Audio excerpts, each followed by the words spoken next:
తర్వాత రమణుల తత్వం ఏమాత్రం కొంచెం మనకు అర్థమైనా మన మనసు బలంగా అరుణాచలాన్ని కోరుకుంటుంది. అక్కడికి వెళ్తారు చాలామంది, ఒకసారి ఆశ్రమం చూసి వద్దామని. అలా మీరు ఫస్ట్ టైం ఎప్పుడు వెళ్ళారు? గుర్తులేదండి, చాలా చిన్నప్పుడు వెళ్ళా.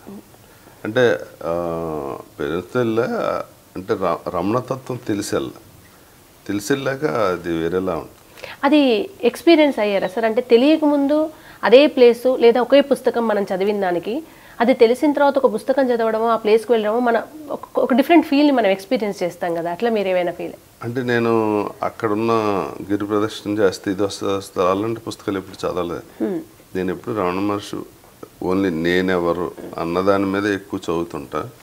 అక్కడికి వెళ్తే పుణ్యం వస్తుంది అన్ని కాన్సెప్ట్ కాదండి. సో నాకు రమణ మహర్షి ఆశ్రమంలో మెడిటేషన్ హాల్లో ఎలా కూర్చుంటే ఎలా ఉంటుందో, ఇప్పుడు ఇక్కడ ఇలా హాల్లో కూర్చున్న అలాగే ఉంటుంది, బాత్రూంలో కూర్చున్న అలాగే ఉంటుంది. సో ఆ డిఫరెన్స్ తెలియదు నాకు. అక్కడికి వెళ్తే ఏదో శక్తి వచ్చింది ఇక్కడ. నా ఫీలింగ్ ఏంటంటే ఇప్పుడు ఇంత ట్రావెల్ చేసి బాడీ అరుణాచలం వెళ్ళింది, నేను అక్కడ గిరి ప్రదక్షిణ కొన్ని లక్షల మంది చేస్తారు పుణ్యం వస్తుందని అనుకుంటారు. వాళ్ళ థాట్ ప్రాసెస్ ఏంటో నేను వాళ్ళ థాట్ ప్రాసెస్ని బట్టి చెప్పట్లేదు, నా థాట్ ప్రాసెస్ని బట్టి నేను నాకు అనిపించింది చెప్తున్నా తప్ప నేను ఎవరిని కంపేర్ చేయట్లా. నేను ఏది కరెక్ట్ అని చెప్పిన తప్ప, ఇది నా వెర్షనే. ఇప్పుడు నేను ఫ్లైట్ ఎక్కానండి, చెన్నైలో దిగా, కార్ ఎక్కా, అరుణాచలం వెళ్ళా. రూమ్లో ఉంటే ఒక ఫీలింగ్, అక్కడి నుంచి ఆశ్రమానికి వెళ్తే ఒక ఫీలింగ్. అక్కడ ఆయన బాడీతో ఉన్నారు కాబట్టి ఆ వైబ్స్ ఉంటాయి. నాకు అదే వైబ్ అందరం పని ఇక్కడ ఉంటుంది. నేను ఉన్నదే అరుణాచలం అని థాట్లో ఉంటున్నాను. నేను హైదరాబాద్లో ఉన్నది నాకు అరుణాచలం. ఇది ఇప్పుడు నా రూమ్లో హాల్లో ఇక్కడ కూర్చుంటే అక్కడ మెడిటేషన్ హాల్లో కూర్చున్న ఫీలింగే ఉంటుంది. ఎందుకంటే ఈ కాల ప్రదేశాలతో సంబంధం లేని ఒక ఇది కదండి. సూర్య గురూజీ గారు అదే అన్నారు, ఈ అన్ని తానే ఉన్నదే అరుణాచలం. అన్ని తానే ఉన్నదే అరుణాచలం అన్నది తెలియాలంటే మనం అరుణాచలం వెళ్ళాలి. అది ఎక్స్పీరియన్స్ ప్రాక్టికల్గా అవ్వాలంటే 100%. అంటే పుస్తకాలు చదివితేనో ఇంకోటో కాదు, ప్రతిదీ మనం ప్రాక్టికల్గా ఎవ్రీ మినిట్ మనం తెలుసుకున్నదే ఆలోచించి దాన్ని అమలు చేయగలిగితే దాని రిజల్ట్ మనకే తెలుస్తూ ఉంటుంది. మనలో వచ్చే ఆనందమే కదా రిజల్ట్. ఎవరు చెప్పక్కర్లా రిజల్ట్. నువ్వు చేస్తున్నావా, రమణతత్వంలో ఉన్నావా లేదా, నిన్ను నువ్వు తెలుసుకోవటమే రమణతత్వం అండి. ఆయన ఇది బయట వాళ్ళ గురించి ఏం చెప్పలే, ఒక వేరే దేవుళ్ళ గురించో బయట ఉన్న దేని గురించి మాట్లాడలే, ఉన్నది నీలోనే ఉంది. అదేంటి ఇప్పుడు మీరు మనం ఒక థాట్, ఒక ఆలోచనకు మధ్య ఒక చిన్న గ్యాప్, ఆ గ్యాప్ ఎంత పెరుగుతూ ఉంటే అంత మనం ఎక్స్పీరియన్స్ అవ్వగలుగుతాం. పర్ఫెక్ట్.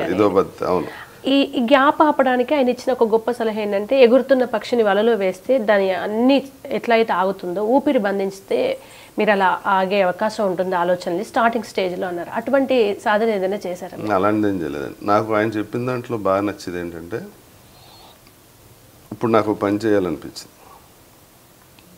ఇది ఎవరికి అనిపించింది? నాకు అనిపించింది. నాకు ఈ పని చేయాలని అనిపించింది నాకు. మరి నేనెవరు? నాకు అంటే నేనెవరంటే మా వాళ్ళందరూ ఇక్కడ హూయామే అని ఉంటుంది నా చేతి మీద. ఇలా తెలియదురా, నువ్వురా రాజారావేంద్ర అంటారు. అదేరా గుర్తుండదు అప్పుడప్పుడు, అందుకనే ఎంచుకున్నాను. దాంతో డిస్కషన్ ఆగిపోద్ది. ఇప్పుడు అది ఎక్స్ప్లెయిన్ చేస్తాను. ఇప్పుడు నాకు అనిపించింది కదా, నాకంటే ఈ బాడీ నేనా? ఈ బాడీ నేనైతే నిద్రలో లేను. మరి నేనెవరు? అలాగా 2 క్వశ్చన్స్ ఇవే ప్రతిదీ. బయటికి వెళ్ళి మనసు బయటికి వెళ్ళటాన్ని ఆపటమే కదా మెడిటేషన్ అంటే. ఇప్పుడు అది బాధ ఏదో జరగకూడదు జరిగింది, ఇమీడియట్గా ఒక ఎమోషన్ వస్తుంది. ఎమోషన్ ఎవరికి వచ్చింది? నాకు వచ్చింది. మరి నువ్వెవరు? సిచ్యువేషన్ ఎమోషన్ చాలామందికి ఉంటుంది. గుడికి వెళ్తే మనకు విపరీతమైన భక్తిభావం వస్తుంది. అదే శ్మశానానికి వెళ్తే ఒకరోజు మనం కూడా ఇలాగే పోతాం, శ్మశానం వైరాగ్యం. అది సిచ్యువేషనల్, దీనికోసమే గుడికి వెళ్ళాలండి. వాళ్ళతో పాటు భజన చేస్తే మనకు ఆ భక్తిభావంగానే ఉంటాం. అది సిచ్యువేషనల్ ఎమోషన్, దాన్ని దాటి వెళ్ళాల్సిన అవసరం ఉంది. అంటే గుడికి వెళ్తేనే మనకు ఎమోషన్ రాకూడదు, ఇంట్లో ఉన్న రావాలి. ఇప్పుడు ఎవరైనా చనిపోయినప్పుడు వెళ్ళినప్పుడే మనకు ఆ శ్మశాన వైరాగ్యం రాకూడదు, అది ఎప్పుడు ఇంట్లో ఉన్నప్పుడు కూడా రావాలి. సిచ్యువేషన్ ఎమోషనల్కి చాలా ఇది అవుతుందండి. మనకు ఒక హ్యాపీనెస్లో మనం ఏదో ఒక్కసారి మాట్లాడటం ఏయో చేస్తుంటాం. ఆ సిచ్యువేషన్ ఎమోషన్ అసలు సిచ్యువేషన్ ఎమోషన్లోకే వెళ్ళకూడదు అసలు. అట్లని బలవంతంగా కూడా ఆపొద్దు. అసలు బలవంతంగా ఆపితే అసలు అది డబుల్ అయ్యి రివర్స్ అవుతుంది.